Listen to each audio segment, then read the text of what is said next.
Said nothing hurt. And I'm Nothing. like, wait, what? Yeah. Every bike hurts. 420 miles. Wow. Bike Last week, hurts. Yeah, so you would know by then. You would if Yeah. something was going to. And you know what? I think Sam's over here spewing fake news because he didn't even bike fit me beforehand, and I was doing fine. Oh, I think you just need a nicer bike. Yeah? we're live, everybody. Oh.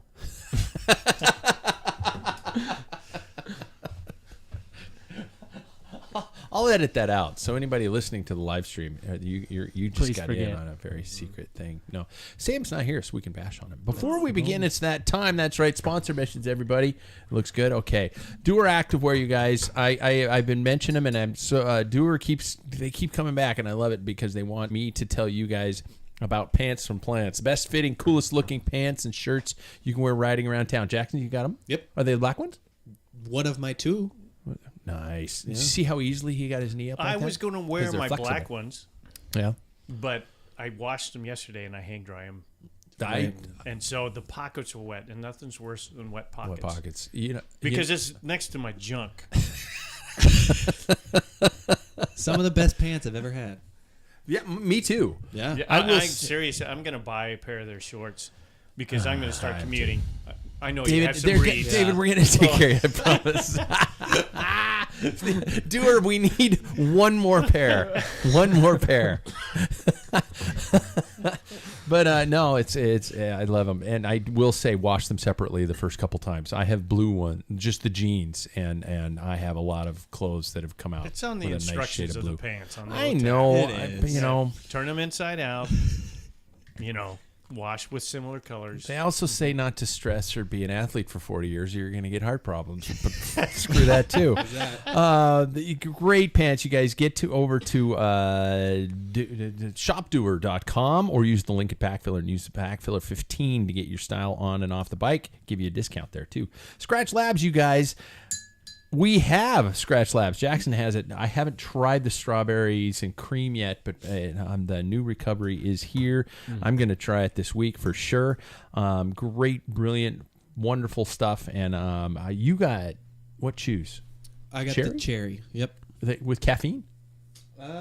Not that I know of. Okay, I got the blueberry with caffeine chews, and I can't wait They to have try blueberry that. chews? Blueberry chews. I didn't know that. Yep, you can't have mine.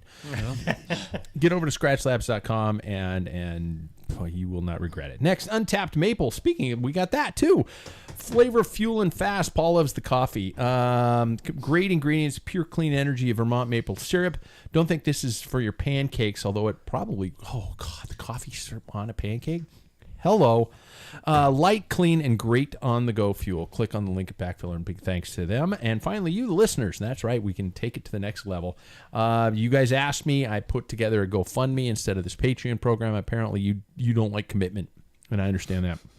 I don't either. I don't like monthly payments anyway, really, either. You can do the Patreon. It's still there. And I will thank you endlessly for that. And you do get perks if you stick with us for about 6 months. But GoFundMe is there, and we got all kinds of stuff in the works, including Velo Update. I've been buying a couple things for it here as the support has been coming in. So there we go. So let's do this. Yay! The guy who wrote that did it because I was a knight of Sufferlandry at the time, and he thought it was like a royalty thing. Yeah, it is. Yeah, I can see that. we got two of us now. Yeah, we do. Don't even look at me. Paul's not going to No do way. it. There's no way in hell. I did 10 hours on a freaking It was trainer. 12. It took me 10. Did it? Yeah. Well, it's not like you can do it faster than somebody else. I mean, Yeah. it's a timed workout, so it's not like he's better than me. Story of your life. Spring Classics are over. Now we got to find fun in stage racing. Good luck to you and to yours on that one. At least the sun is peeking through and local races are on the calendar. Let's take time to appreciate what we've got. It's time to talk about cycling. It's time to the Packfiller Podcast.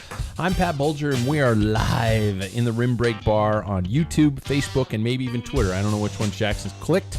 YouTube and Twitter. YouTube and Twitter. Facebook is outdated anyway. Yeah. Screw Facebook. Metaverse. Yeah, right? Until I say something, and we're on Twitter until I say something like Elon Musk kind of sucks too. So, he's probably going to block me now. There we go. I don't want a freaking Tesla anyway. We're a man down, but that just means he can't defend himself from the onslaught of comments and jokes at his expense. So let's see who's here. The icebreaker for tonight is, what is your morning routine and how long does it take for you to get out the door? From sitting up in the morning to out the door. That's the question. Are you a sit on the couch and sip coffee kind of a person, or are you sprinting out the door claiming you're late every morning? First of all, he is the guy likely stocking up on cardboard boxes. Yeah. Mr. Palmain, how are you, man? Good. We're almost half packed. Are you really? Yeah. Is it kind of awkward in the house? Like No, you're stepping it's over echoey. shit? And, yeah. Are you getting a little melancholy? Not at all. Really? Nope. Just like, screw this, we're gone. We've had a discussion before about like being attached to our bikes. Yeah. I don't have attachment to Really? inanimate objects now. What about Dogs? that, I do. Dogs. what about that car? That was tough. I was gonna say it seemed pretty tough for you. Ouch! I think of the way it went down. Fair is the enough. thing. Fair Yeah. enough. It's just like, are you kidding me? I kept thinking I finally had luck running my way, and then Life is so good. Life and is the worst what thing, the hell? it's like right through the center, like the heart of the car. This yeah. big, huge, fat Yeah. sycamore limb just. Yeah, yeah. If it was a like a knight in a movie, it would be going Yeah. with blood coming out of its face, kind of a thing. The worst part is once the tree was removed, Yeah. and the guys needed to tow it, and they was kind of in a position where they couldn't really get in. I said, "That's okay. It'll." It was perfect. It was God. The only problem is that the support on the roof is just would cost It drove too much. sideways from the time. No, you it was straight as an arrow. It crushed the roof in where all the support, and you have to replace all that, and that's Probably a unibody or something. Mm-hmm. Oh man. Bummer. Well, yeah. Thanks for bringing it Sorry. up too. yeah, Sorry, I was worried we about brought it back. Why don't you give him a nice paper cut and pour lemon juice on it? What is your morning routine, Paul, and how long does it take you to get out the door? 5:30. I'm up. Jeez. I start boiling the water for my French press. Run downstairs, do my constitution, catch up on a little cycling news.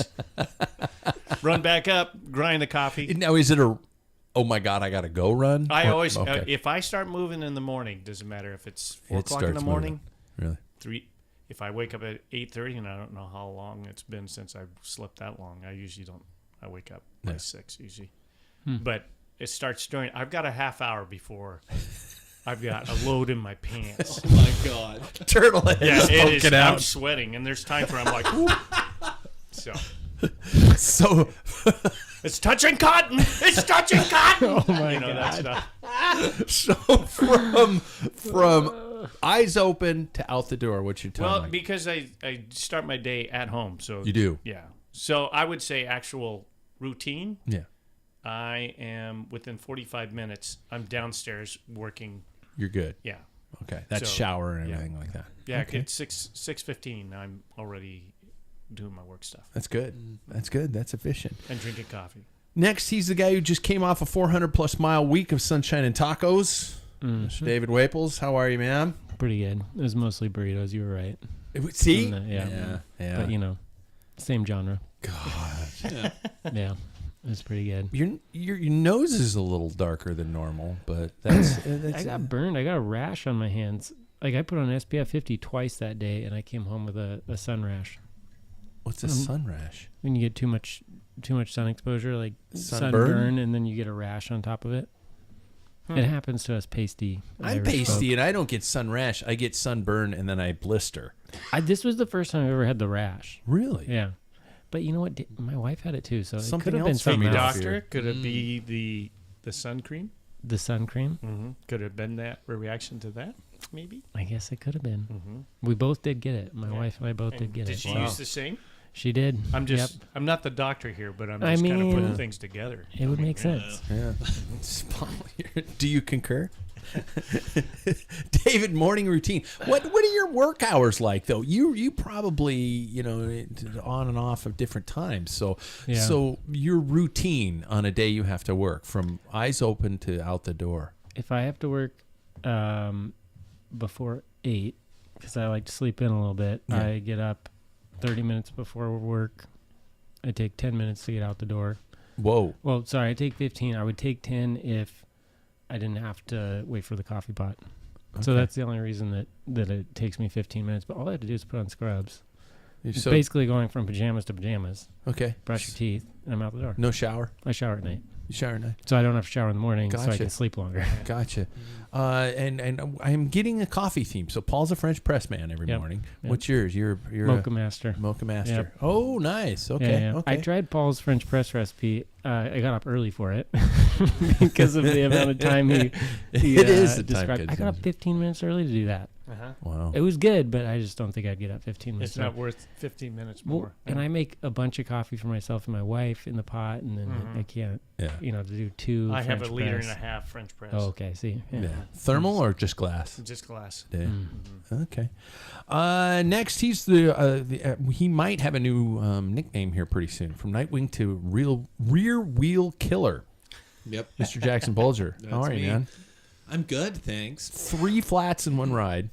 And Yeah. you're gonna blame it on my rear wheel. No, I'm not going to blame it on your rear wheel. Your rear. That's rear hard to say. You wheel. won't get that nickname because it's too freaking hard. Yeah. Especially more beer. It's like you're Whoa, whoa, whoa. Yeah. RWK. yeah. There we yeah, go. yeah, there we go. I was just weird. I ran over a bit of glass. Sam found the glass. And that was after we'd already changed it once. I couldn't find the glass. I You didn't have could. my glasses on. Yeah. The irony there. Irony. And then the second time was just weird. So we were like really digging in. We thought we found everything with the glass. Mm-hmm. And then the third time, you had to keep going. Yeah. And because they left me on a descent, and I was like, oh, it's feeling kind of bouncy. And then it was like Really? you're shaking because you're realizing that rim is hitting the Yeah. pavement. Yeah. My rim. Yeah. It's fine. Okay. So It's aluminum. It's safe. Carbon would have been a Yeah. disaster. yeah. If I wouldn't have ridden if it was I carbon. know. Yeah. Yeah. But Or But- yours. Thanks. yeah, or mine. Yeah. But then Sam ended up finding this needle that was sticking through. He said it was almost like a little bit of fiberglass. It looked like almost, but it Wow. was, just puncturing the same tube every time. So I am out of my tubes, and he was out of his tubes. Wow. So yeah. But after that, we hoofed it. I back, gotta so- say, as my It social was my tube that got you home. well, it was Sam's tube. No, I gave it to him. Oh yeah, it was. Yeah. Because it was his tube on the second try. So Oh, you- yeah. and So then it was I mine. got to say, your social media graphic makes a lot more sense now because all of those dashes are just needles firing at your rear wheel. Yeah. Right. Yeah. So Wow, it that made makes sense. a lot of sense. Yeah, yeah. But morning routine, right? Yeah. So, all right, I've got numbers for you here. So Oh, if The research. well, I wake up at 6:15 every morning because you, Dad, wake up at 6:15 every morning. That's why I woke up at that time, because you and I have to be at work at the exact same time. I'm pretty sure. So you do it because of me. Yeah, you should be flattered. However, What a I role don't. model. However, I don't wake up at 6:15. Your sarcasm is duly noted, Mr. Maine. I have a 6:15 alarm and a 6:22 a.m. alarm. And by that time, the cat's already been scratching and screaming. So there's that. And then after that, it's just get ready quick, shower, clothes, Keurig coffee. I eat 2 toaster waffles every morning. It is, I'm not joking, every single morning. It is 2 Eggo toaster waffles. And then That's how he knew about the The- Eggo yeah, the Liège. Liège, Liège yeah. ones. Yep. Yeah. and then after that, it's out by 7:10. Okay. Yeah. Did you buy the Liège Eggo waffles? I want to know how they are. I didn't, because we do have a Costco size currently, and I didn't need that. But Okay. Why 7 minutes between alarms? well, so okay, here's how it started. Favorite number? No. It's a Well, you'd magic think. number. How it started was originally I woke up at 6:15, and then I would be on my phone. But then I realized that my cat was so annoying that I didn't want to be on my phone anymore. So I'm like, oh, might as well just keep the door closed and sleep. Yeah. And so then it just became my second alarm. Yeah. Okay. Okay. So Interesting. yeah. Me, I'm the guy in a steady stream of performance impairing drugs. I came up with that. Not PEDs. I'm on PIDs. PIDs. My heart rate's so low I can't even climb. Suck on that. I'm Pat Bulger, and my routine. I do wake up. Now I'm actually up at 6:10 now. Wow. I'm not gonna copy that one. You don't need to copy that. And it is exactly 45 minutes Is that- from sit up to out the door. 5 extra minutes for your pills. Pretty much. Saturday pretty and much. Sunday and Monday. I bought a fucking box. Well, yours is cool. Yeah, hey, I did. I went on Amazon to try and find a good-looking one. You know, one that doesn't look like it's a pillbox. It doesn't, so you Gotta find you a cool slide it open. It's black. It's it's matte black, Put just your like a cool stash bike. in it. Yeah, exactly. Eventually, I could put my butt in it. Yeah, no, and 45 minutes from wake up to out the door. In fact, earlier on Monday of this week, because I had an announcing gig on Sunday that I had to get up early, so I set my whoop to wake me up. It vibrates, and so I set it to wake me up, and I forgot to reset it to my wake up time, so it woke me up at like 5:15, and I am now at the age where, I can go back to sleep. Oh well, my brain's gone. I gotta pee. Yeah.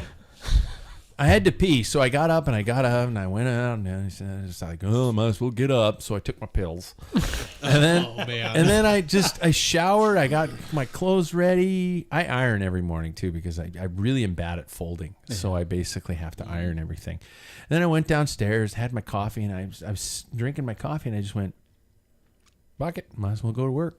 My wife texted me later on. She goes, "Are you mad at me? You left for work at like 6:45, and I usually leave at just about 7 o'clock." I was like, "No, I just didn't know what to do." Is that today? No, that was Monday morning. Oh, okay. I had nothing to do with myself. I was like, okay, just nobody's up, and see ya. And I just left, and I got to work super early. I was like one of the first people in the parking lot. It was really, really pitiful. It's fun. Guys don't leave the house because they're mad though. We don't do that. We just pout, walk around. Yeah, either that or just be annoying. Yeah. I don't make eye contact with people who I'm mad at, and it becomes very obvious that I'm mad at them. It's like, are you mad at me? No. I just don't want to look at you, asshole. Well, a nice shirt, by the way. Thank you. Yeah, Yeah. this one I had to wear tonight because it came in the mail yesterday from the one and only Calvin Jones, Coach Calvin Jones from Park Tool. Calvin was my coach when I was a junior, and he sent this to me as a little care package, and it's my Park Tool shirt, and it's super nice and super comfortable, and it's like real legit like fabric. Nice fabric. Wow, that's crazy. It feels like silk, but it's Not stretchy. animal skin, But it's stretchy silk. At least it's not cardboard. Yeah. Yeah, well, You know the irony of that? What? Guess who did? Are you going to make a comment that I'm a bad from mechanic? live or from Sea Otter? Calvin did. Yeah. He's To GCN. It's the GCN he's show. So. he's the Park Tools beast, Yeah, he is. and he was my coach for several Funny years. as heck. Oh yeah. Look him up. Park Tools. Anything on what GCN does if they do They something have on a channel mechanics, on it's got Calvin. And they do have a channel on YouTube Yeah. to follow. So We used to just joke about the fact that he was built like Ichabod Crane because his torso was all ribs, and it was just like hey, what you eating, guys? Yep. Yeah. He was Roger the Thompson, suspenders. don't drink. Used to do Oh. the best version of him. Well, I Guy drove around town in a red unmarked van with column shift. Oh yeah, 3 on the tree. he's the only reason why I know how to replace a cassette, take one off, put Really? it back on. Yeah, from his YouTube videos. Yeah. I did it 2 weeks ago. Apparently, I'm a failed father. Yeah, well, Well, when you live in Portland, That's true. Well, at least you taught him what time to wake up. You got that for That's you. true. I got that going.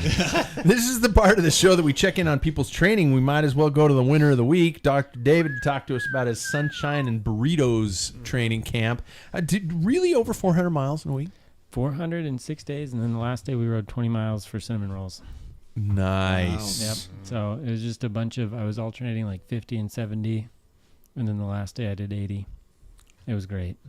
It was, Zone 2 kind of thing, or it was intensity? mostly all zone 2. My wife did 175 of those miles with me. Wow. We did some, couples rides, and then I would go ride by myself after that. So it was great. Somebody's getting What is called. that? It's probably me. I don't know where it is, but It's just a routine. None of us are emergency. AT&T. yeah, I'm not on call Just a anymore. routine emergency. Yeah, routine Yeah. emergency. Yeah. No, it was phenomenal though. The weather was great. It was nice to ride in just bibs and shorts again. I think we've all forgotten what that's I don't like. know if my skin's ready for that yet. Yeah. My taint even did fine. It was amazing. good for you. I have no idea. It was Who fits you? Nobody. Oh, That's what I was saying. Yeah. Freaking Sam over here. I've had this bike for months. I mean, it hasn't been. You don't need your brother. Yeah, he's Yeah. got to get around to it. Yeah. He'll get around to it. Yeah. When I'm leaving him in the dust, so he can make some bad adjustments to it. That's true. I don't know if I just trust him anymore. drop the saddle down a Yeah. little bit. You know? I just kept sending him all my rides and saying, "You're dead. Oh my God. You're so dead." Works out great for me. Yeah. How are you feeling? Do you feel, like, is there an immediate feeling after about a good week of training where you come back, you're like going, oh yeah, like Sam would go like, I'm a god. Well, I haven't actually done anything like against other people yet. So Yeah. I don't know. I felt really good though. I enjoyed how I felt during it. I took 2 days off for travel, and then to come home, and I would have rather just kept riding. Oh. It just feels so good when you're riding every day, and that In was warm weather. yeah, in warm Yeah. weather. It's I knew that. it's For really years. hard to beat. Well, you don't have to go around and dig around all your shit up and, like, where are my knee warmers? Oh, I might just want to start with shoe covers and Yeah. all this kind of stuff. It's like, God, it's frustrating. I brought my cold weather gear. I was that paranoid from riding up here, and I didn't even need it. I know. So it's amazing. nice. And shrimp burritos. Oh, shrimp burritos. Shrimp? See, shrimp for me, I can't do more than, a little bit. Shrimp for me is a texture thing. I try to do it every day, and my wife told me I had to eat something else. Okay. She started You can't have smelling a little another. shrimpy. You can't have another shrimp burrito. A shrimp store You're starting to smell called. like fish. I'm Yeah. just saying. Hey, George, the ocean called. Yeah. They're running out of shrimp. Well, the jerk store called. They're running out of you. Jackson, Paul, you guys want to? Jackson, Paul had his beer glass to his face. So, Jackson, how's your training I'll week? go. It's definitely been ramped up a little bit. Did our first of our Spokane Cycling Worlds last Thursday. Yes. Yeah. It was. Well, that wasn't the one I wanted. No, but that worked. It worked. Yeah. And that was really fun. A lot more people came out than I was expecting. We That's probably awesome. had a pack of 15-ish, maybe even more. But it taught me that I thought I could climb a lot better than I could. But this year I think is a different year. So and that's something I'm realizing is okay. But other than that, just doing longer distances, more outside stuff. Yeah. It's been a lot of fun not having to ride Zwift as much. Yeah. Yeah. You were up there though. Yeah, I was up there, and then once our long climb came, I just kind of let that go. Was the long climb Valley Chapel or? Yeah. Yeah, Yeah. Okay. yeah. And that's somewhere I just don't. I'm 6'4" and 171 pounds. And Who got dropped first? You or Sam? Well, Sam went on the attack, but Sam did get dropped first. There we go. So There we go. His reign has ended. yeah, He's not here, so we're gonna bust his balls. I know. Yeah, exactly. So we that's do. what makes it fun. Cool. Paula? Yeah, I went with Sam and Jackson. Jackson, the Yeah. rear wheel killer. See, it is hard to say. Killa. Will kill. Will kill. You are will kill.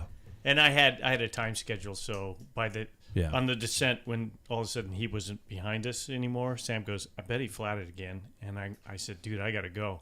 And he goes, but we don't have a tube. I said, here's mine. See ya. And off I Just went. kept going. Yeah. That was my second ride outside in 3 weeks because of the house thing. Yeah. So it took its toll on me on the way home. I could just feel it. But then the next day I went out for just like a 20 miler. My legs were tired and, it just felt weak. Sure. And then I got I think about 36 miles today too. So Nice. that's about it. I got in 3 rides, and one of them is a chasing cartoons. But it was yesterday. I was just thinking about what to do, and it's nice. It was nice enough to ride outside when I got home, but I just was thinking about this, and I was going. We have our first local weeknight races this week, and the demon is on my shoulder, going, "You suck. Nobody likes you. Just give up. Your heart doesn't even want to be with you." And so I was like, you know what? I know I'm on a medication that lowers my heart rate, that has lowered my lactate threshold heart rate, that has lowered my maximum heart rate, and I know that I've taken the last, before this I'd taken about 6 weeks off, so I wanted to kind of get a bearing. So I decided to do a system 4DP test, which is God, you just, absolute nightmare. But I did it. I got on and I did it yesterday. And because I was like, okay, this is going to give me two things. Number one, it's going to give me a realistic perspective of where things are. Sure, the road is different. But it'll give me a perspective of where I've done over years that I've taken the test before. My FTP, my aerobic capacity, my sprint power and stuff like that. And it'll also give me a thought going, and maybe a little bit of, just a reality check and maybe a little bit of confidence in terms of, Pat, hey, you're going to be okay, kind of a thing like that, because this is how I deal with my mental issues. And so I got on and I did it, and my FTP is 21 points off of where it was last time I did the test, which is not that bad.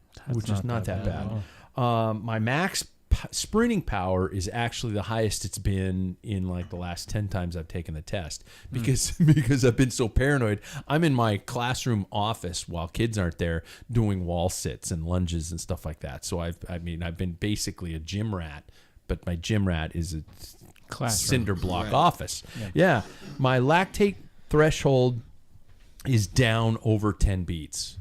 And so my max heart rate now, it's my lactate threshold. They're telling me to keep it around 140, which is hilarious, which is like, 140 is like, Jesus Christ. That's like, walking downstairs before you take a shit in the morning, right, Paul? No, that's during like the shit. Seriously, that's Zone like 2 during the shit. Yeah. For me. Is it zone 4 for you? My max is, it's supposedly 160. Yeah. Zone 2 for me is 130. Used to be, and now it, I need to probably keep it around. My FTP should be around 140, kind of a thing like that. My maximum right now is like 160, which it wasn't. I mean, it was 175, 180 earlier. So, that's not a bad deal. I didn't get handed a hang up your bike and quit the sport, and it also gives me an idea of one thing that really hit me as a reality check was, the only real ride I've done outside was with Jackson and Sam. And these guys shelled me. But they're fast. And I need to maybe realize that I'm riding with two guys who are fast. And I need to understand that not everybody's that fast. And so when they're shelling me and I'm still holding on, that's technically a good thing. That's like way above where most people would be with AFib. Yeah. So and beta blockers, PAs. Yeah. Beta blockers. Yeah. So it really helped, even though it hurt like that test hurt so much, especially the 5-minute one, the 5-minute interval where you just got to hold on. Every one you got to hold on as best you can, but the 5-minute one for me has always been the worst. I got to work on my aerobic capacity, and so we'll go from there. But hey. Ablation is on Monday. Here. So that means my heart's going to get not zapped. Burned. Fried. Burned. So we'll see how that turns out. I'm anxious to see, I don't know how long the recovery process is. Before we went live tonight, we were like going, I'm thinking maybe, with my Pat Bulger luck, it's going to be like, I was going to say like 6 months, and David chimed in and went, 2 years. I'm like, fuck. No. So there we go. I agree. And hey, anything's better. I've had a lot, again, as I said last week, a lot of people chiming in after the article about their process, and it's good to hear.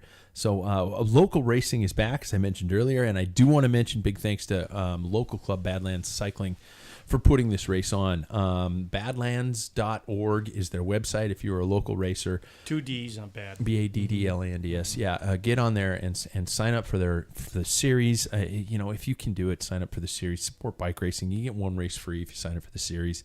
I did it, and I don't know how many races I'm going to do, but I'm like, if you got the coin, support bike racing even if you can't do it. And I did hear that they are actually looking for people to help out with the races, especially in the realm of officials.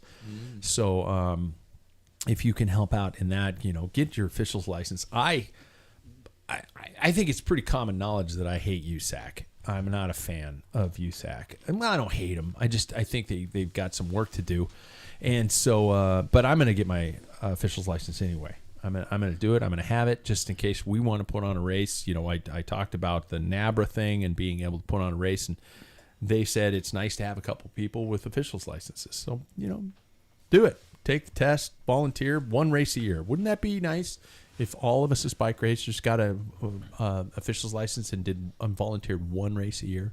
Think how that would solve the problem, especially when you've got promoters who have to pay officials to come to their race, and you usually have to pay mileage.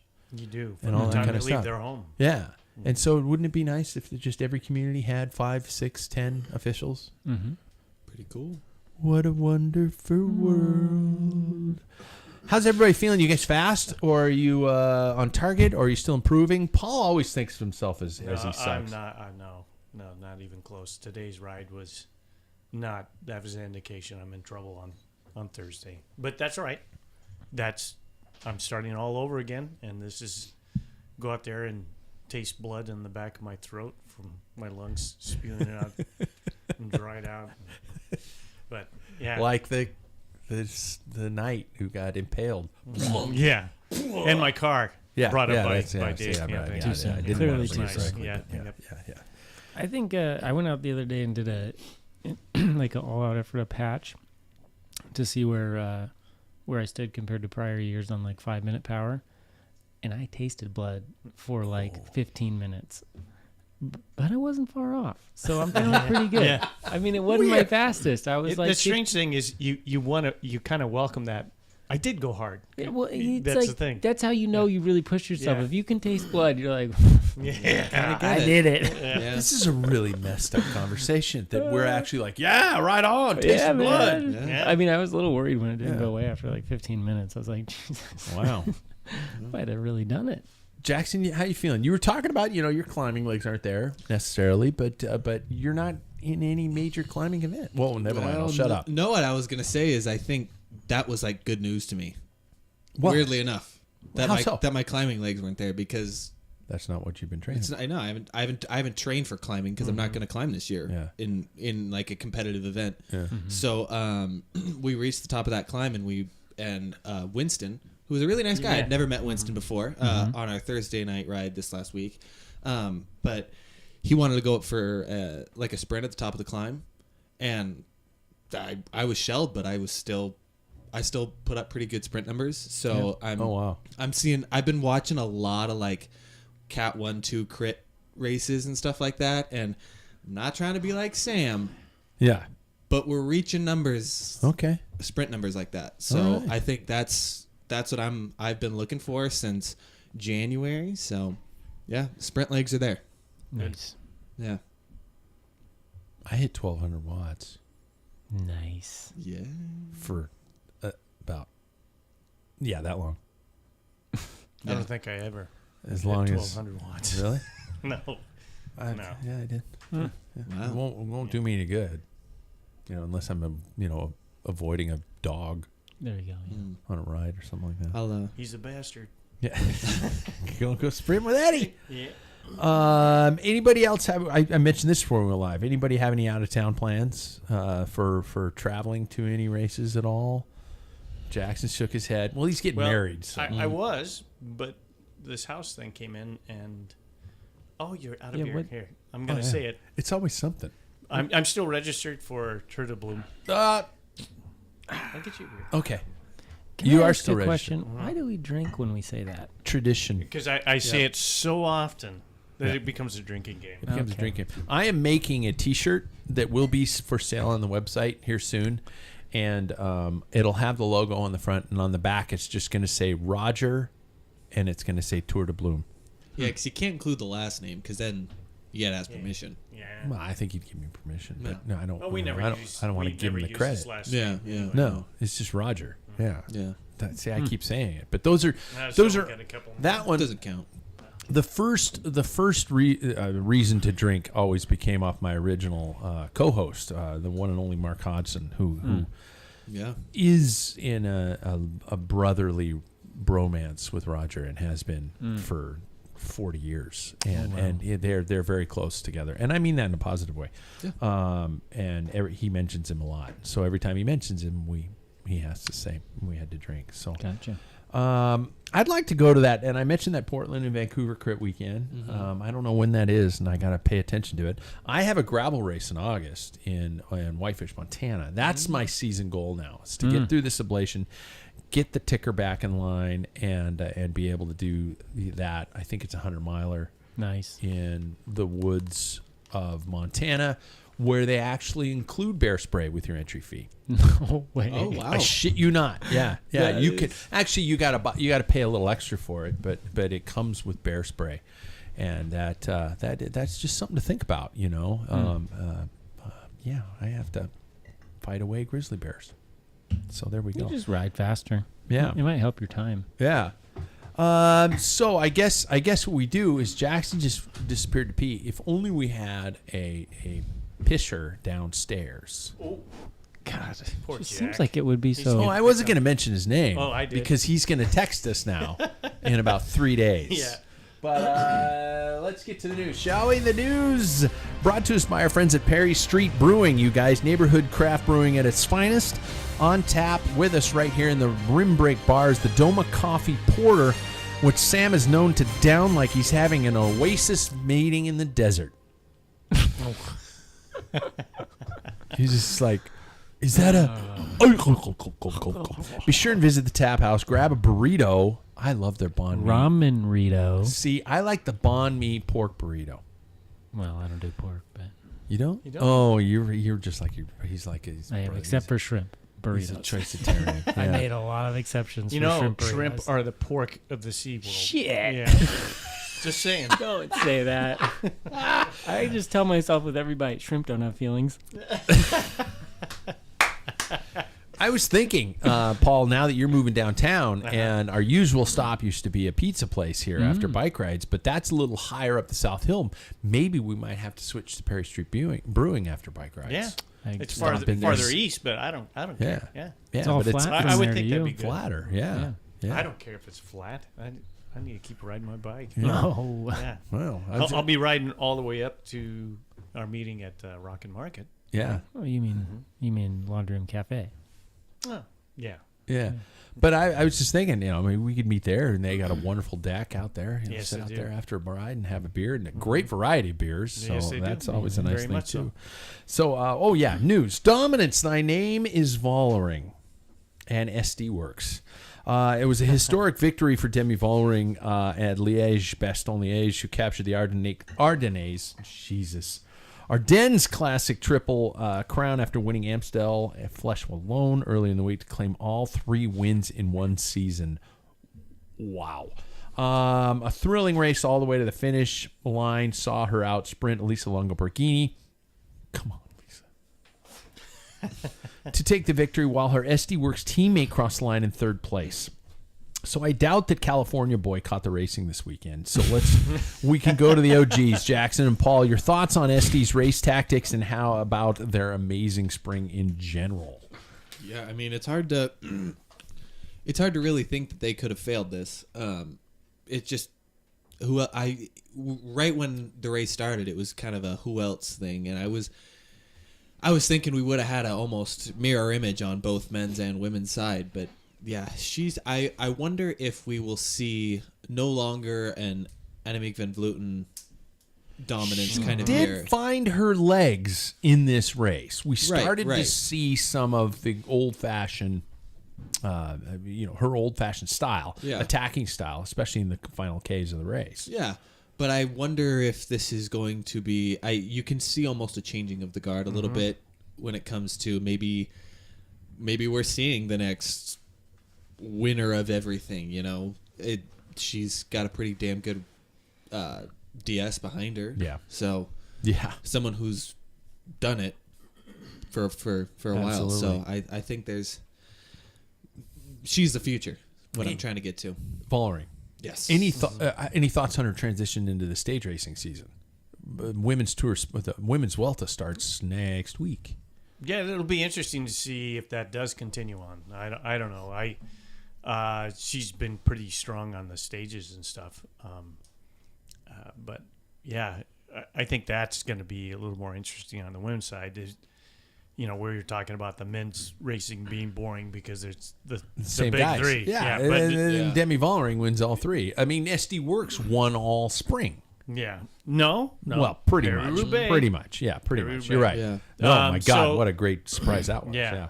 But that's to me, it's still not boring, even though you start seeing because I like to watch. I heard somebody say you can watch a race or see the race, and I like to see the tactics because teams are now starting to develop more tactical on the women's side. You start seeing, okay, we got to bust this up, and we got to think how we're going to do it, and they're not going to be successful right off the bat. Yeah. Just like with Ineos in the men's side when they were just dominant on that, and only a matter of time. Well, they had to take Froome out with a crash, but outside of that, but still, that style of just having a train up a hill does not work anymore. Yeah.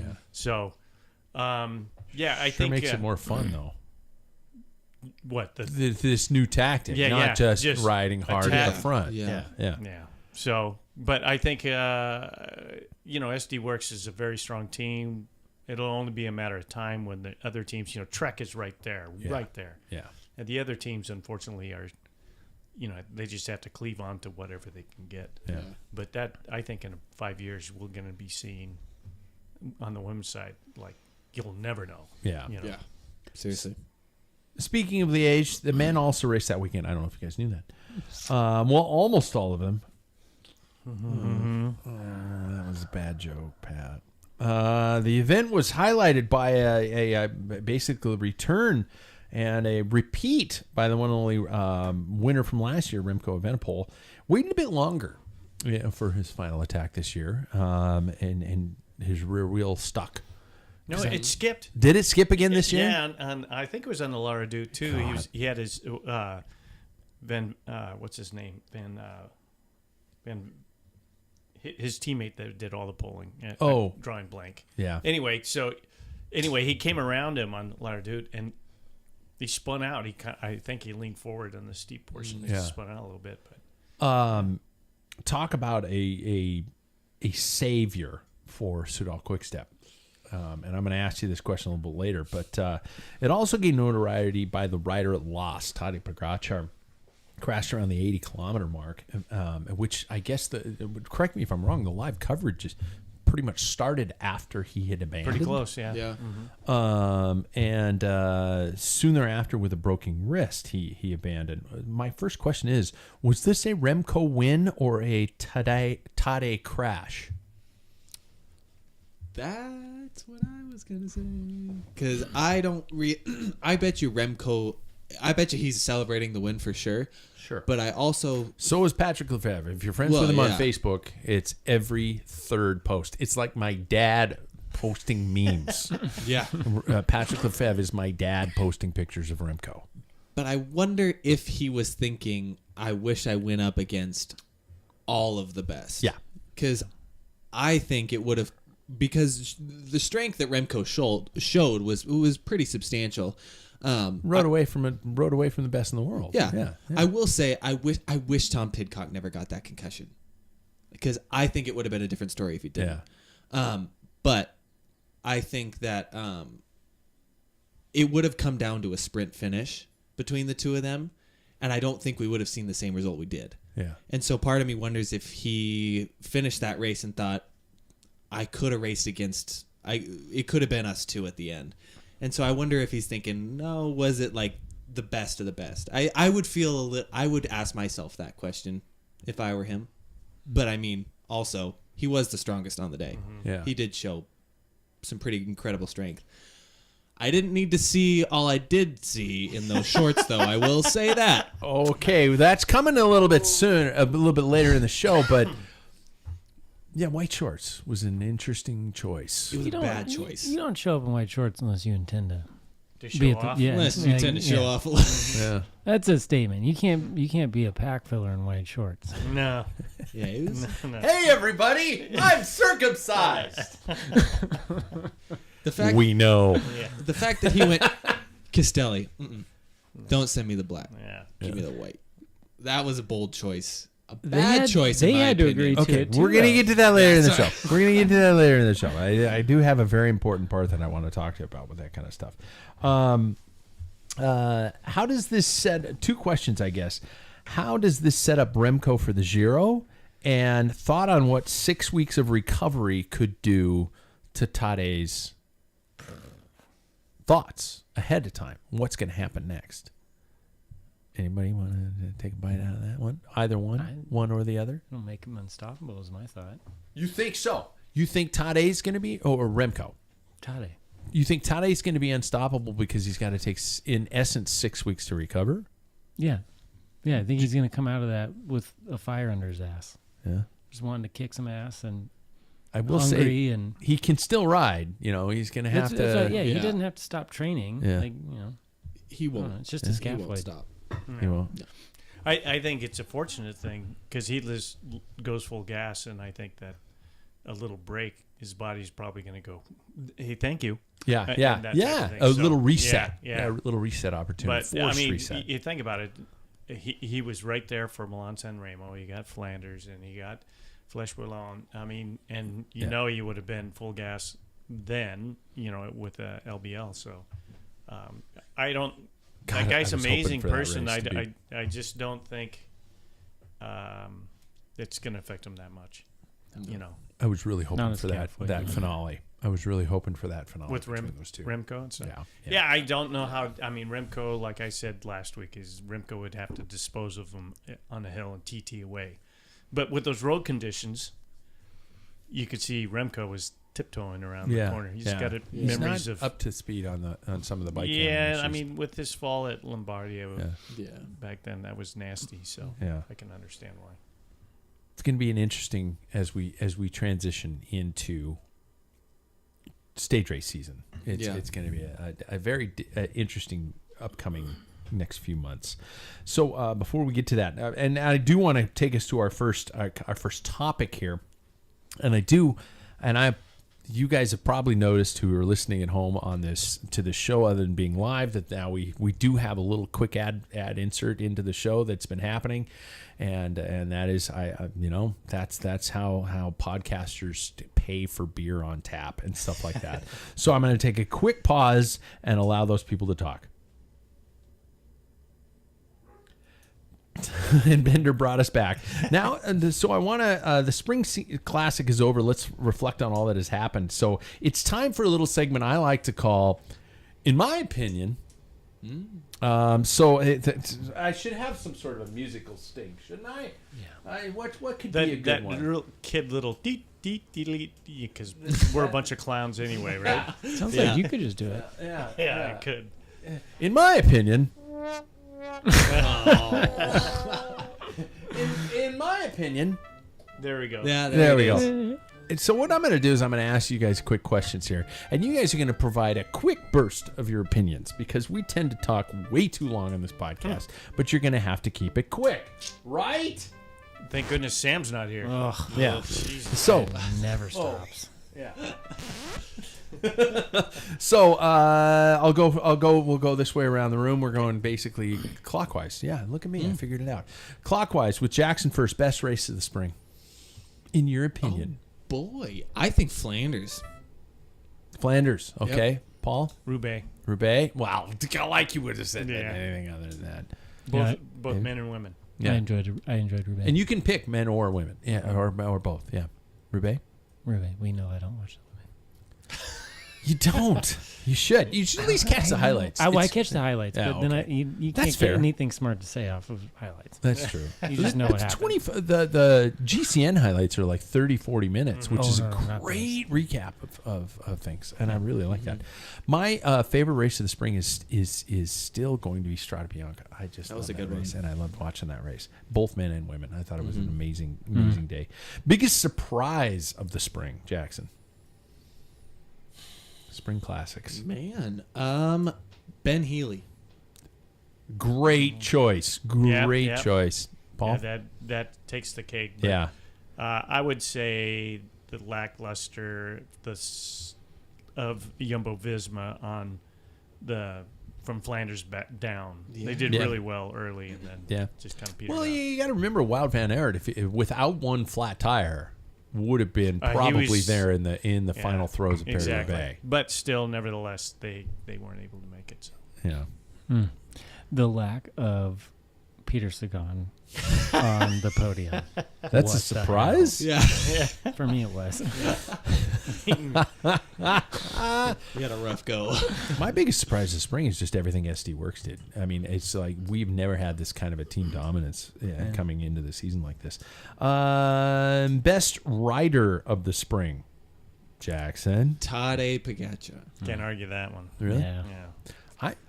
17 races and 12 wins. I think that's it is, or maybe it's 18-12 or something. Matthew Van Der Poel is not supposed to be a stage racer, things like that. I thought Matthew Van Der Poel came out of the woodwork with what he did this year with Milan-San Remo and with Roubaix. I'm going to put him out there. Is Wout walking away with his head held high, Jackson? No. I don't think so. I don't think he got any of the big ones that he wanted. Yeah. I think he's frustrated, and that's it. I don't think it's any fault of his own. It wasn't lack of anything other than misfortune on like Roubaix and other situations. That just sucks. Yeah, he got sick. Yeah, was the other thing. So yeah, David probably won't, but he should. I mean, yeah. He was in there in everybody's considerations all spring. So yeah. I think he's okay. I don't think he's happy with how things turned out, but I think that's bike racing. Mm-hmm. Yeah. Do you think he regrets the gift to Laporte? Anybody? Nope. No. I don't think No. No. Okay, I agree. Thank God Sam's not here. God. He would disagree. Ghana. Sure. That guy is a lazy ass. If it weren't for Liège, Soudal would be pretty pissed. Do you think that one victory at Liège saved the team's spring, Jackson? Nope. He doesn't. I think they would have liked Alaphilippe to have been more productive. Yep. Paul? I think it did, and I think that's just because that's where they're driving. You see their personnel is driving towards supporting Remco. Mm-hmm. So the other ones were kind of like fish out of water. Mm-hmm. I thought they raced like that, not like your typical. So. Sure. I'm with Jackson. I don't think so. I don't either. I think they are putting a big PR effort out there to say this saved their season, but I mean their spring season. But I agree, and they're going to need a big Giro. They're going to need a very big Giro. Yeah. You just think, as long as he stays upright. Yeah. TTs. Remco is a TT machine. So. Yeah. So, and this is away from the my opinion thing, but talk about watching bike races. I've been doing some reflection on this. I want you guys to argue for or against the fact that, and this is just a little analogy I came up with that, and I'm not a big fan of what I'm going to compare it to here, but watching a bike race is somewhat kind of like watching a baseball game. You can kind of pay attention, and then you just kind of tune into the big moments or something like that. I noticed that on Roubaix Sunday when we were all here, and it was so much more of a social dynamic. We were all just sitting around bullshitting, and then all of a sudden something would happen, and we'd all turn to the screen or something like that. Am I wrong in making this assumption? And what I'm trying to say is, how do you convince somebody to become a bike racing fan to watch it on TV and keep them engaged in something like that? I'm just talking about classics here, because stage racing is a whole nother beast. Trying to get somebody that's like, no, it's fine. Tomorrow he could win. It's like, what? Yeah. But when you've got a 3-4 hour broadcast at 5:00 in the morning, how do you tell somebody? How do you show somebody that something you're so passionate about? Paul, you're kind of the king of this. You wake up and watch these things live. Well, I think your analogy with baseball, because I do like baseball. You do. I do watch baseball. I can't stand baseball. But yeah, anyway. but you're right. There's times where in baseball, that's part of watching baseball. You're in the stadium. You're having a beer, sausage, whatever. You're with your friends. You can talk, and when the pitch comes, you kind of when things Yep. Yeah. And then you can get back to it. And road racing too, you kind of have one eye on the TV and stuff. So yeah, I think that's a great analogy. I like it. Yeah, I like that type. But to get somebody just to watch classics, I would say watch the last hour. Yeah. That's it. Because all of that is there's no way you can explain how that all set up until that you got them hooked and say, well, the reason that happened is if you go back a half hour earlier, that attack set this up, and they're like, "Whoa, okay. That's how you'd have to do it." Okay. Something I've been getting really into recently, and I promise I will answer the question. It's just a roundabout way. All So right. I've been really watching. I wish I had the Jeopardy theme. I know. Well, I'll talk quickly too. No, you don't have to. But one thing I've been watching a lot on YouTube lately is like POV footage of like crit racing, American crit racing, like the P12 races, and that is like pure raw adrenaline. Like you're on the limit the whole time.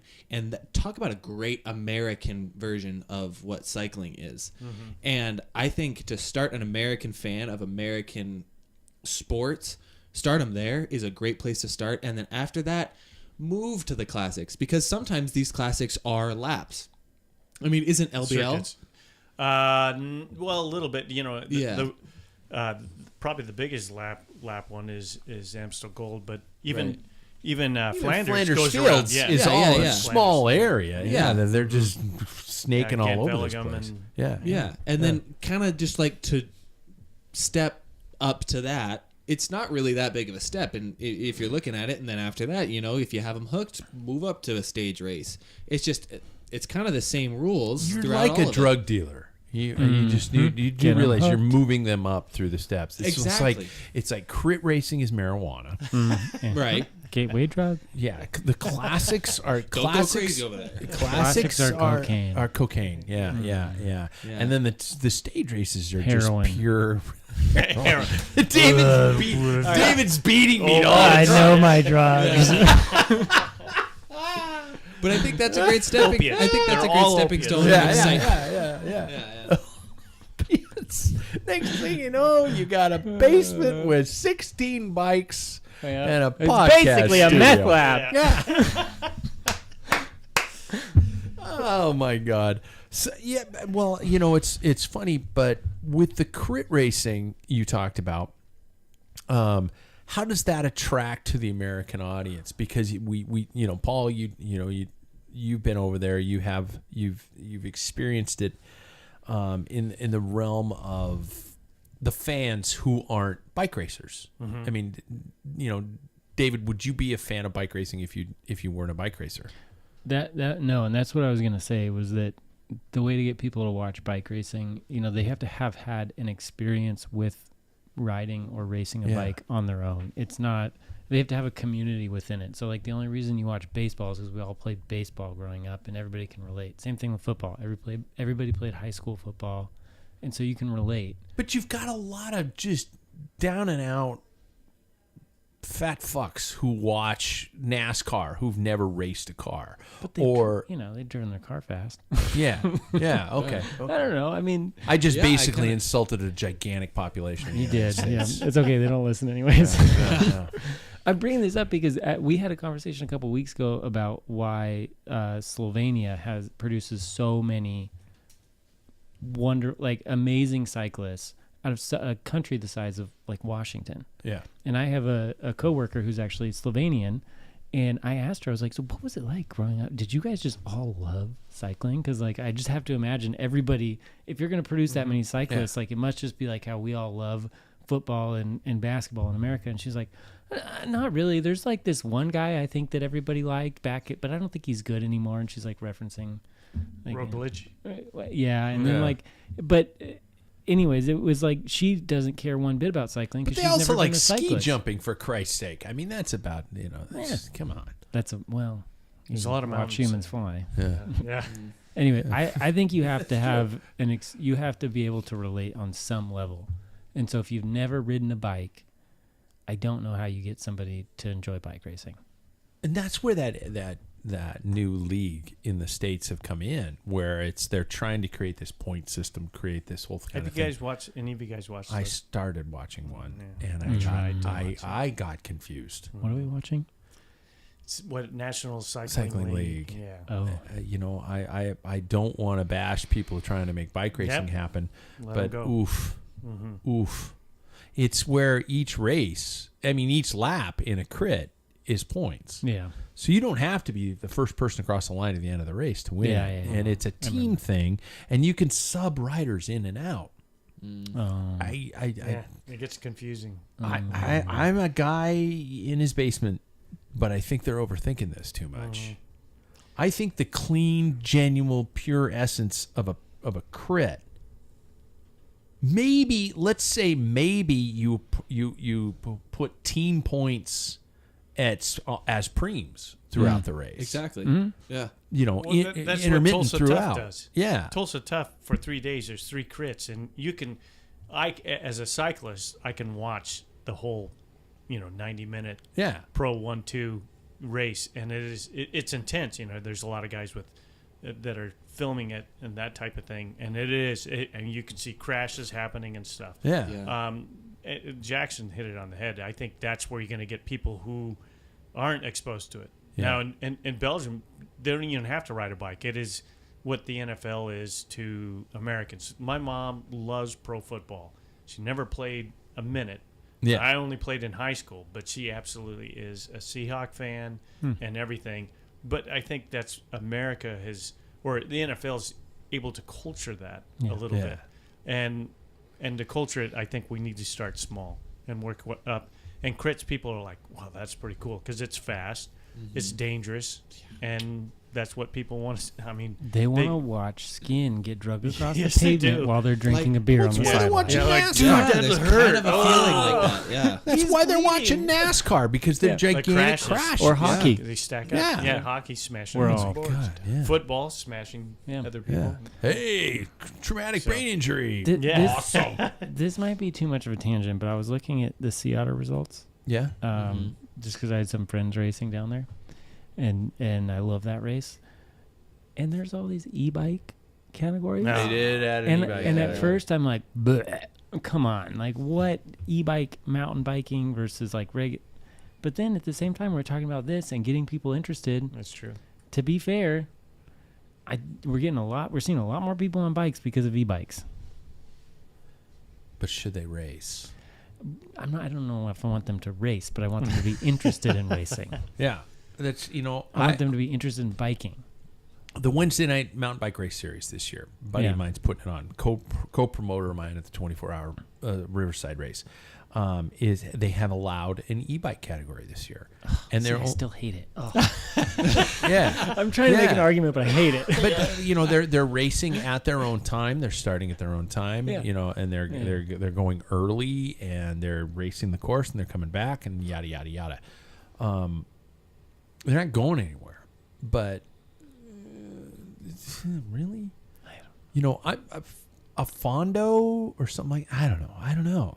Maybe we're all just too new at this. Maybe we're all just in that transition moment where it's coming to a new. Well, I think in our mindset, what the essence of, for me, the essence of racing is, and that's why I kind of bucked some technologies, not all.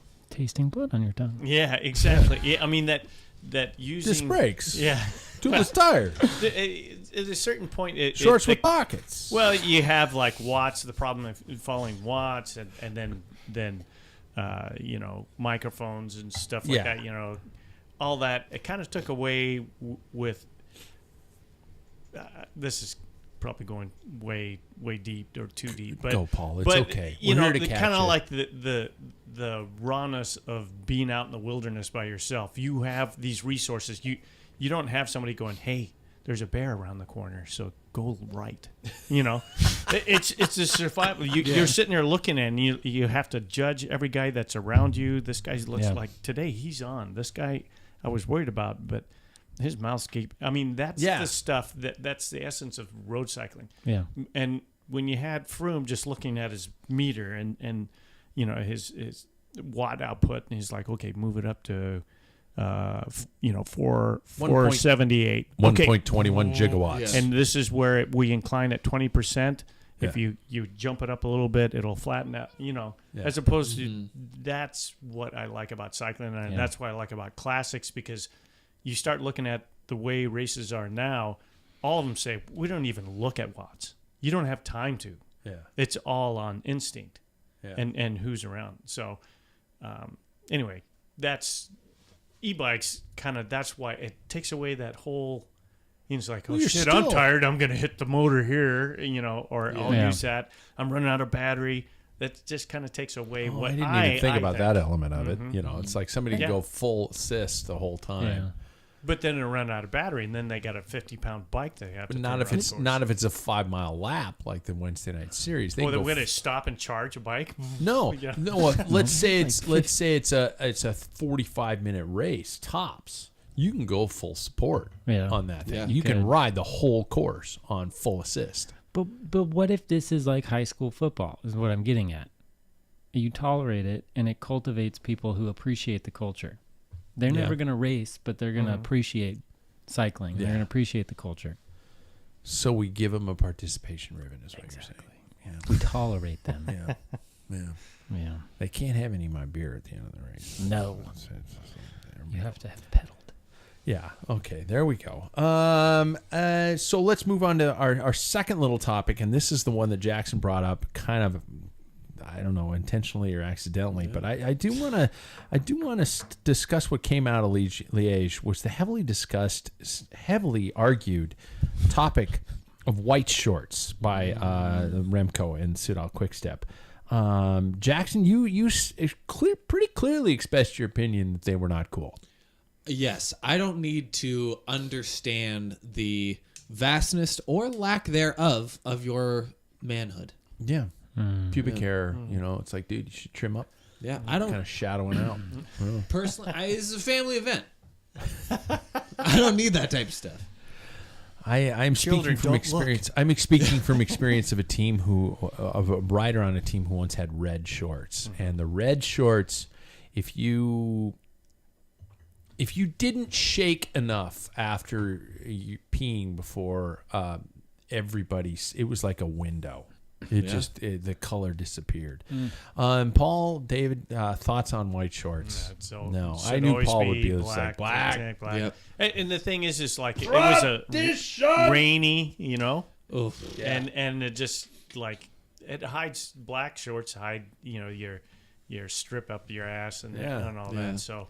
I just don't think anybody wants to see somebody's when I was a kid, I saw a TV show called Not Necessarily the News, and a guy did this segment called Sniglets, and he called the stuff that went up your back when you were riding, he called it backspackle, and I've called it backspackle ever since. Rich. Anyway, but David, white shorts. Okay, I don't think anybody should wear them, but.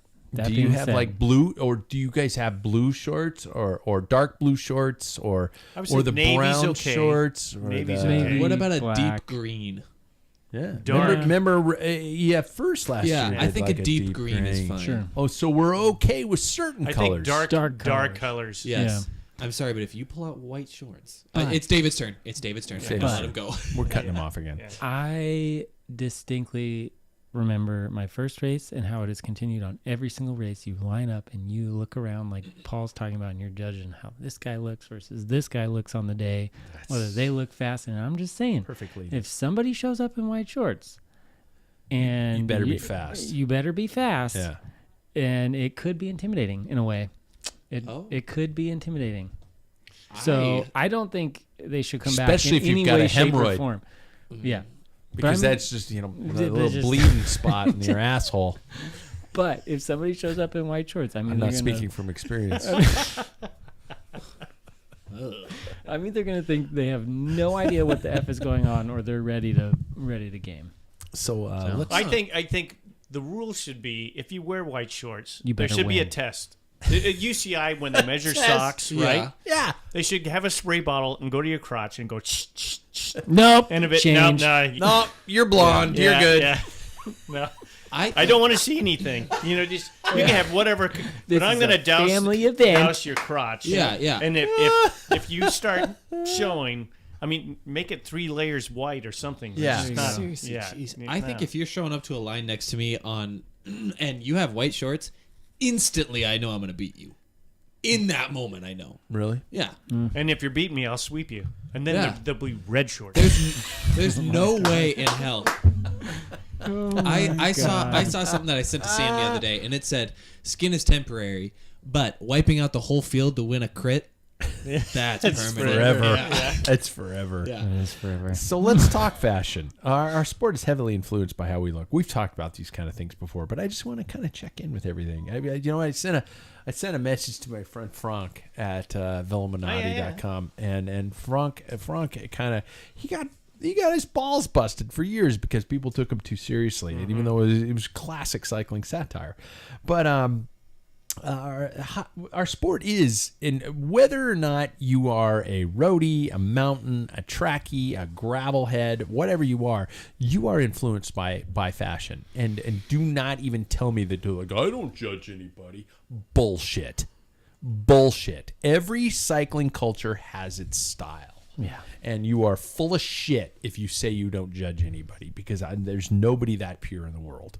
Jesus died a long time ago. Stop it. It's human nature. Yeah. So, roadie fashion rules, in your opinion, first of all, and this is another, in your opinion, Right. All right.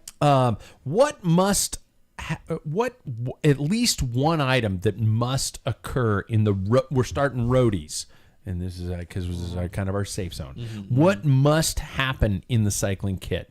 What is one rule you abide by no matter what you're wearing? Has anybody got something right out of the gates? Like one rule. Like, for example, the glasses must be outside the helmet straps. Oh, I follow that one. I follow that one by the rule. Do your shoes need to be white? Do your socks need to be a certain height? Do do you tuck your jersey in? God. Oh, Or wear your bibs on the outside. Yeah. Hi, I saw Justin. that. Yeah. Yeah. You did. I had a resource limited ride I told you all about this winter in Missouri, Yeah. where I didn't bring a single thing with me.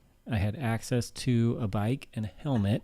So first of all, always a helmet, obviously, and sunglasses. But I didn't have clipless shoes. I didn't have bibs. I had nothing. But I had sunglasses, a helmet, and a bike. And I still made sure the sunglasses were on the outside of the straps. So that like is as basic as it gets. Sunglasses on the outside of the. Like, does the helmet have to be a certain color? Are you a white or you're a black helmet You kind gotta- of person? yeah. Jackson's starting to screw around with helmet colors. So anyway, if you had one thing that popped into your head for a roadie cycling kit that is a must every time, has to happen. I don't think it's that big of a deal, but I agree with David.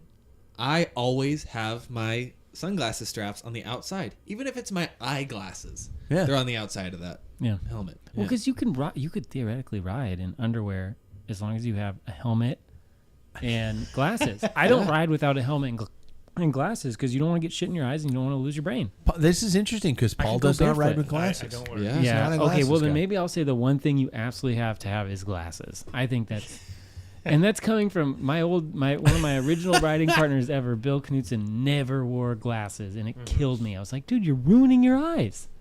Well, Just the wind, Don't or you need glasses? No, I've raced with glasses. I had in a previous podcast. Yeah. I mentioned Rudy Project. Yeah. I had like 4 pairs, different colors and stuff. So cool back But in the day. yeah, So and I liked them, but they broke or lost or whatever.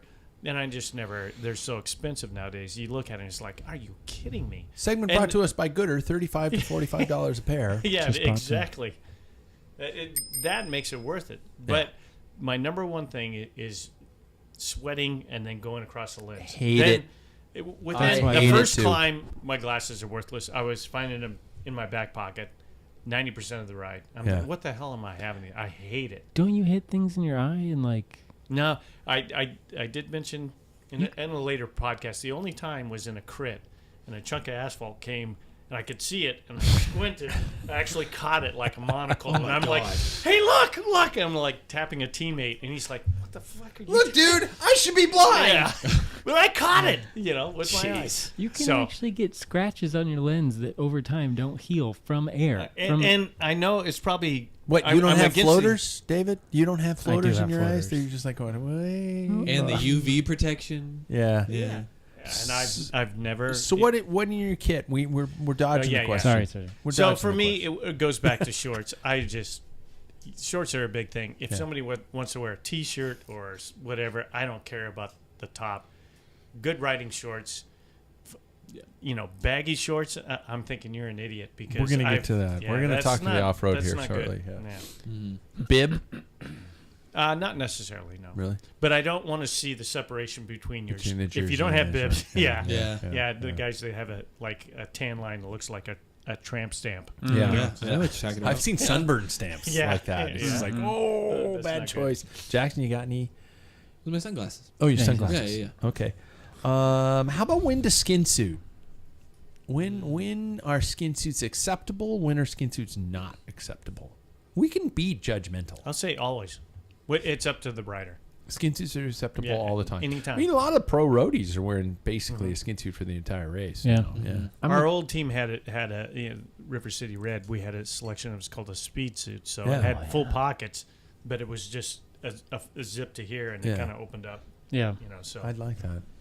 Anytime you can justify it with the pocket space for the ride, and if you can afford to have, because they're expensive. Yeah. They're cheaper than a short jersey combination, though. That's true. Yeah. So I think anytime, as long as it works for your ride, because some of them you can't get food and water in and stuff. So I have tremendous body shaming issues.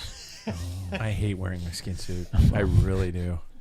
I'm just like, everybody's looking at me. That guy. You just put them to shame. You just make them hurt, and then they can't say anything. I you know, just make but them I suffer. still am just wearing them at the start line. I'm just like going, don't look. Look away. I feel horrible in them. I do. I hate them. I used to wear them all the time, up until my 20s, and then I stopped for a long time, and now I'm just like going, I'm the guy who wears long sleeve shirts all the time. I don't like myself. I think what I will say. You guys should be billing me hours, by the way. Yeah, seriously. Yeah. For skin suit, it depends on the pocket coverage for me. Yeah. Because I need to eat, or else I will not be productive in a race. You're very ritualistic in your fueling techniques. Yes. Yeah, So if it's a road race, I will probably pick a pretty aero jersey and short combination. But if it's a crit, I will wear a skin suit. I've only worn a skin suit once, and I'll probably wear it again this week. Well, Yep. how are you guys on shoe colors? Black or white. yeah. Black or white. So you're okay with black because I want to keep wearing my black shoes. Jackson's having a problem with black shoes. No, not black shoes. Oh. I'm cool with white, black, and I'm cool with color. I've always been cool with like color. blue or something like that. Yeah, you know? I was very close to wanting a pair of blue shoes. I thought it would have matched us pretty well. Yeah. But I'm really happy I went with white because blue only goes with so much. So Yeah. yeah, How about now? Jackson's got this greenish kind of army green helmet. it's pretty cool. I have no problems with colors Really? as long as it doesn't clash in a Clash race. with your kid. Clash with your kid. Yeah. Yep. I'm with Paul on that. As long as it doesn't look weird altogether. Doesn't matter what you do for shoes or helmet. Paul, what did you think of the green with the blue and green Arrive? Yeah, I didn't think it was bad. See? See, if you had like pink, would be bad. Yes. Yeah. Yes. Mm-hmm. Yeah. I did A have purple. in the old Packfiller kit with the lime green and the black. I wore a blue helmet and it was bad, but that's because the helmet was free. The sponsor reasons. Yeah, it was a bad call. Off-roading, and Paul, you can step out of this if you want, I but probably will. thoughts on people who ride road kits on mountain bikes. When you ride a mountain bike, would you switch to the mountain bike style of a kit with the baggier shorts, with the different styles, with that kind of a look? Would you ride the baggier shorts and stuff like that on a mountain bike ride? To me, it depends on what kind of, because there's so many types of mountain biking. When I am out on my full suspension at Beacon, just having fun time with people, I'll wear mountain bike shorts. So the baggier ones. The baggier ones, like mountain bike Yeah. specific. They have a chamois in them and all. Yeah. I usually wear It's a liner, right? Yeah, it's got a Yeah, liner, yeah. and then I usually wear a button-up T-shirt, and then, but then like when I'm at Riverside, if I'm doing like anything that I want to be fast, wear Lycra. Yeah. You want to be fast, you don't wear baggy shorts. Yeah, I agree with that. As somebody who's predominantly only an XC racer, I think that Yeah, I'm the a cross-country Lycra guys guy. are all Yeah. full lycra out. Yeah. Yeah. Do they still do the helmet visors? That stupid freaking thing they did for a while. it depends. Because I honestly, it's like the sun is not. You're not going to be protected by the sun by a 1/4 inch of plastic sticking off the front of your face. It's dumb. Yeah. Pock Let's has get rid of one where it is actually a pretty substantial visor, but you can tip it up so it's out of the way. But I guess my question is like when I'm on the road, I don't have a problem with that. Why would I on the mountain bike? Because I still, I don't get it. I've always thought it was just to establish that Yeah. The this is a different mountain- helmet, Yeah, man. this is a mountain bike helmet. I agree. Okay, for gravel, thoughts with the flannel design pattern jerseys that they're releasing now. It's a full cycling jersey, but it's in like a flannel plaid. Paul, this sounds like No, I mean this is not my area. I was like, Whatever they want to do, that's fine. You won't see me won't playing see in that me there. playground. What Yeah. worries me with the whole flannel thing is, are we verging on a little too much? Are we verging on 2008 hipster, where the word hipster was new, and then in 2012 everybody said hipster that was over the age of 40, and it kind of became less cool. yeah, I think what Yeah. it is it's a spirit of gravel thing. You know, where they're going for that. We are this embrace the spirit of gravel, which the original style is almost like early grunge. But what it's becoming is now Rafa is creating a jersey that looks like a flannel, which means it's like your favorite band that's sold out and is now playing, opening for a K-pop group or something like that. Yeah. K-pop, is that was Yeah, I right yeah, with that? yeah. Okay. Well, Panache, who does our Yeah. race kit, they have a gravel and they have different plaids. Yeah. Yeah, I mean that's obviously a trend. That's just the look. Yeah. Yeah. And isn't it true though? And I could be wrong, but downhill you have to wear, or same with snowboarding, you have to wear like baggy clothes. You can't. There is a rule on that. I'd love to go to the books on that Yeah. one because I don't know. Yeah, I think there is. I heard it, but I could be totally wrong. I think it's probably you just get ridiculed and then Yeah. they throw their cigarette Yeah. butts at you. Yeah. I can't imagine they mandate that your pants are at your knees like they do in snowboarding. Yeah. You know what I mean? Yeah. I can't imagine that. I don't know, because when you see, like, for instance, like the UCI World Champion, they've got looser fitting clothing. Yeah. So I wonder if it is a rule. How about shorts with leg pockets? Let's honestly break down shorts with leg pockets in the sport of gravel. Oh, just in gravel? Yeah. I have them for the road. Do you really? I do. What are you Paul. Get the carrying? fuck out of How here, much? right here. What are you long haul trucking here that you need that much shit on your bike? I mean, sometimes you put food there because it's easier. The biggest reason I have them is because this joker that's not here tonight bought 2 that were too small for him because he forgot how much weight he gained.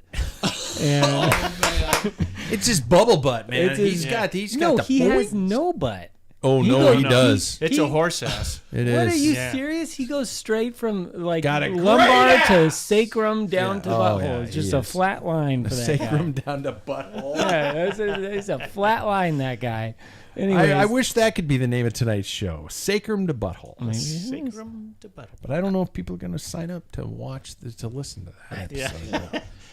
But really, I have 2 because he bought too many that didn't fit him, and so I was like, I'll buy them off you, and they actually have been nice. Like they had a good chamois was the reason I did it, because I was like, okay, these will be good shorts for like long days, and I have actually used it. I'll put things in there Like if you're doing gels, bars. Because- if you're doing a and 200 sometimes my mile phone. if Here's you're the doing deal. a 200 mile unsupported unbound gravel and you need to pack yourself to the gills with stuff, I understand that. 99% of the time I've seen people with pocketed shorts on the side like that. They have had an old banana peel in it and a couple gel wrappers. And I'm just like going, you're just a walking shit So pile. it's the garbage can Yeah. for their side. I could easily get away without it, but when it's there, I use it. Like when I have that pocket, I do use it. But I could easily, it is not necessary in any way. I could get by with just a jersey. So there's no need for that pocket. Here, to me, I look at functionality. Yeah. So when I'm riding in my position, I need to grab something to eat. I can just reach behind my pocket Without stopping to pedal, right? Yeah, Because when you and have I'm it still here, going. you have to kind of. That's my Yeah. point. So this is a moving deal. Your legs are constantly pumping, and you're trying to get your hand in there, and that doesn't make sense. But if you got time to take I can see if you are not a not supporting ride and you've got gel wrappers and banana peels, that's your garbage can. So then it makes sense. But I would not put anything that you need to grab on your legs. Yeah. I don't really care that much about, like, I would wear them in a gravel specific setting, but if it was a road ride, I don't think I personally would, just because that's like where I stop. You know, I don't put a bar bag on my road bike. Yeah. Thank you. Well, I never will, because she doesn't deserve that. Yeah. So Good man. Good man. Yeah. Take care of that. I won't talk about fanny packs No, please. because I think we all agree. Yeah. Have you guys ever been judged by how you look on a ride? I mean, I've shown up to mountain bike races, the Wednesday night races, where full suspension guys with platform pedals, and I hear the word Lycra and I hear the word roadie, and they're judging. I know they're judging. It's not just the voices in my head. Have been judged by people I was on. I remember one distinctly. I was at Mount Spokane, doing like a bunch of laps on full suspension bikes. Yeah. And I remember there were some guys that were like judging the outfit. I don't even think I think I was in mountain bike baggies, but I had something else that looked like a roadie. I don't remember. Yeah. And they called me a roadie, and You didn't have a visor on your helmet. probably no visor, something like that. And you know, they You weren't were like, high. They made I wasn't high. I hadn't taken my hit yet off of the joint, and somebody made some comment about having to wait for the roadie. And unfortunately, I had a friend there that was like, "Yeah, but you know what? He's gonna wait 15 minutes at the top for you. You're gonna wait 2 minutes at the bottom for him." Yeah. So, Yeah. which was really nice to be honest. But yeah, I get to the point where I'm like, it's okay to have people give you shit. I Yeah. mean, I think I'm going to go out on a limb here. I think the world needs. It's okay to be bullied a little bit. Mm-hmm. You know? I'm sure Jackson's like, I got mean, bullied fucking left and right, Dad. Shut up. You know? I think the phrase "it's okay to be bullied." I mean, maybe He said maybe, a little bit. Well, a little bit. Yeah, I think tiny I bit. think maybe given some shit. Given some shit. Yeah. That's what I should have said. You're right. Yeah. Yeah. All right. There we go. We got to move on because we're almost out of time. We got to get to Ask Dr. David. And I did have a listener email in and ask about the concepts of vitamins. And so I posed this question to the panel first, and then we get the real question, the response from David. Are vitamins truly necessary, or can a proper diet suffice? Can you get enough as a heavily trained athlete in your diet to be able to handle that you don't need to take a daily multivitamin? And then the bonus question was the importance of turmeric. And I don't know what the fuck turmeric's good for other than making Indian food taste good. Oh, I thought it was a type of wood. Yeah, no, It makes it's, it it's a spice. crackles Yeah, really a lot of good people in are the big into stove it. and- A lot of people are big into it, and stuff like that. So is turmeric legit or bullshit? So my first question for the panel is: vitamins necessary, or can your diet suffice? Second is turmeric legit or bullshit? I'll go first. I think you can get enough out of your diet to unless you have a vitamin deficiency of some sort and you're missing something in your diet, you should be fine on a regular healthy diet. Second one thing is, I think turmeric is bullshit. Jackson? I think it depends on what you eat. I think you have to really look at the foods and make sure you're receiving all of the necessary vitamins from that meal, and that can be really tough to find. Okay. So I think that with that, I think that from what probably the four of us, I'm not going out and saying that all of us are bad eaters, but I think that the four of us probably don't have in every single meal that we eat the exact vitamins that our body would need. So on top of that, a multivitamin is probably something that can like help booster or bolster. Is that the right word? Bolster. Yeah, bolster. Yeah, Yeah. bolster that not deficiency, but lack there of a what certain you're vitamin. missing out on. Yeah, thank you. Okay. And then for turmeric, I don't really think that it's that big. It's bullshit. Yeah. You're saying bullshit. Yeah. Paul? I agree with Jackson. I think in America we're really poor on our diet. Mm-hmm. If we ate properly, we'd probably go like, oh God, more vegetables or whatever. Yeah. But I've battled as a kid. I've always battled with iron deficiency, so I drink a lot of cow's blood right now. Okay. And I sacrifice freshly goats in the backyard. sacrificed. Yeah. Oh, yeah. yeah. What are you going to do downtown when you don't have a backyard to sacrifice all these I know. animals? So this is a problem. You're screwed. We got Feral a cage. cats, maybe feral cats. I don't know. So Your teeth grow down a little bit. You got a cape. The That's right. sunlight's So, not good for you. yeah. Yeah, the whole thing. no, I think that's I actually You take. need a separate bedroom for Renfield. That's right. I hate light. Upside down, way to go. That's awesome. I personally take a multivitamin, but it's high in iron because even as a kid, I have problems with processing iron. Okay. So I think it's okay, but I don't think it's necessary. I bet I piss 90% of the stuff that I pay for goes down the drain when I piss it out. So Yeah, it's like Gatorade. It's and so I don't bright. believe in the tamarack stuff. Or Turmeric. I don't. I like tamarack. Yeah. I don't think, now that I just confessed that I take vitamins to fill my deficiency, I think we have evolved, through time, that if we do the right things, we're going to be okay and our body adjusts. And I know some of us have weaknesses, and that's how I stand. So Sure. Okay. David, bring home the truth. I'm like always surprised at like why do we even have doctors? It's like mostly right, Because like almost mostly right. You know what Almost mostly. only it's like mostly dead. Yeah. I mean? Yeah, well, that's true. There's only all one dead, thing and dead. there's mostly Well, dead. when he's all dead, all you can do is go through his pockets and Pockets look for loose change.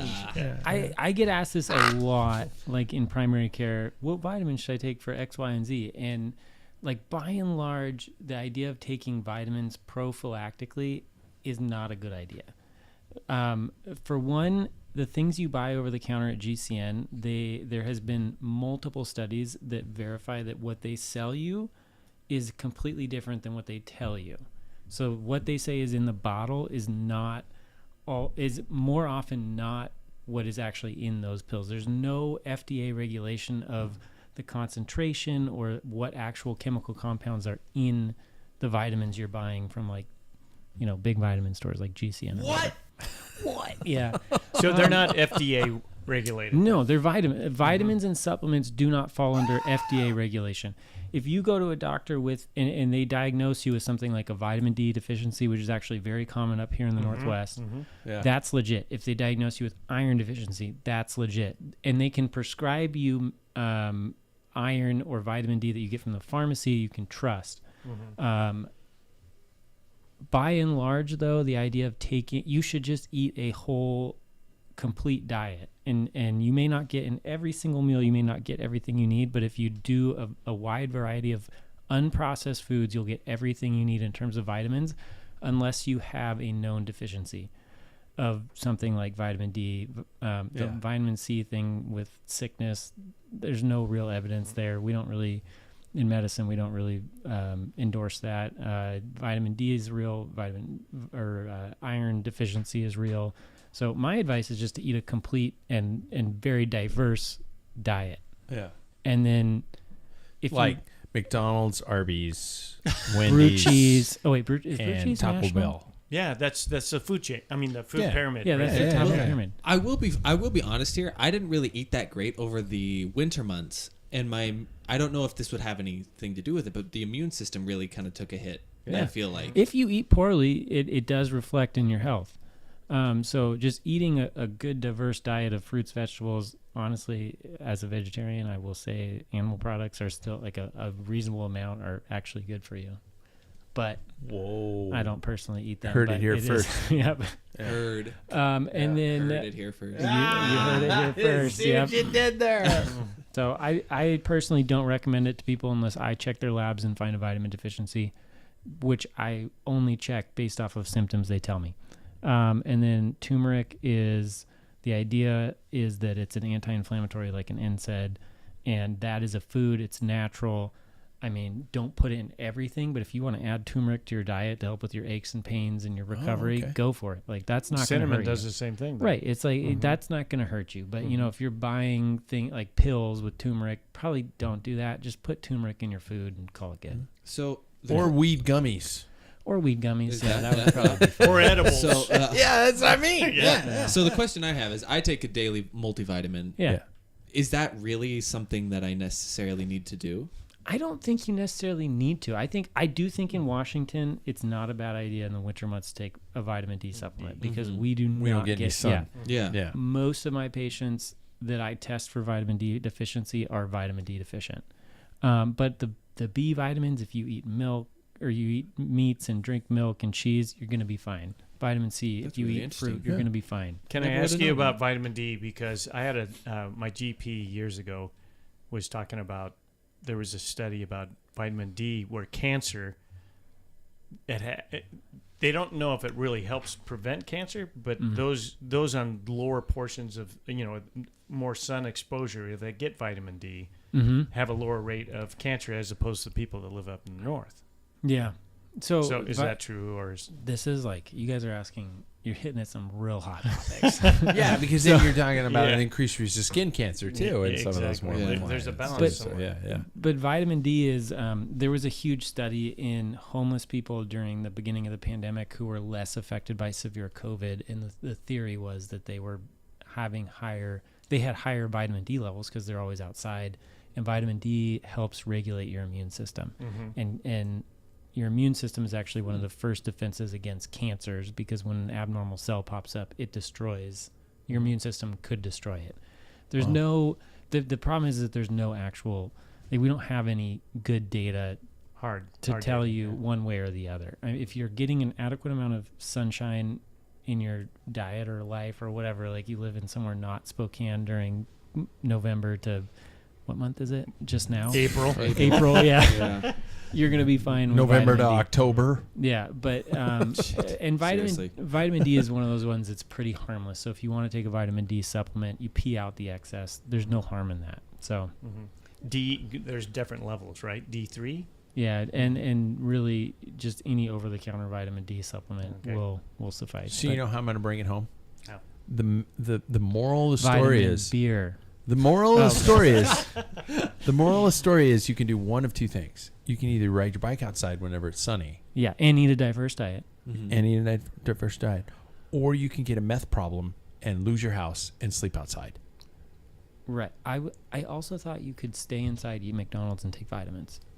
Oh, that's true. That's option C. Yeah, so you got three there. Yeah. I was going to go with a final question, but we are at time, you guys. So I for next week, I do want you guys to, and maybe I'll just ask that. No, that'll be my opening question. I'll just do that next week.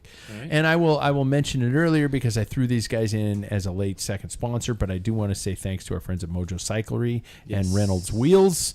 And we are going to be talking about them quite a bit here shortly because Jack's got a new set of Reynolds wheels coming to him this Picking week. them up tomorrow. Picking them up tomorrow at Mojo. Yep. Our good friends at Mojo. Thanks, you guys. So awesome. That's going to be fun. We're gonna have to take some pictures and post those bad boys. Oh yeah. Right on. First race of the year unofficially for us this week. Yeah. I'm racing. Are you? Damn right I'm racing. Sweet. There's no way I'm not starting.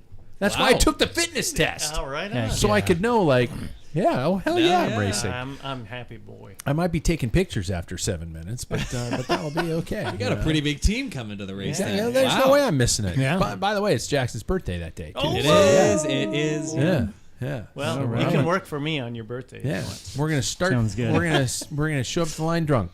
Can't wait. That's another episode for this week, you guys. Thank you, everybody, for being here, you guys. Thank you. And thank you for listening. And you can always find us live on YouTube every Tuesday at 6 o'clock Pacific. And you can also, of course, find us at packfiller.com. Like, subscribe, tell a friend. Give us a rating on on iTunes. There you go. Almost got the end of the show perfect. Something to work on for next week. So glad Sam wasn't here. That probably was in there, wasn't it? It was right. That probably was in there, wasn't it? It was right at the end.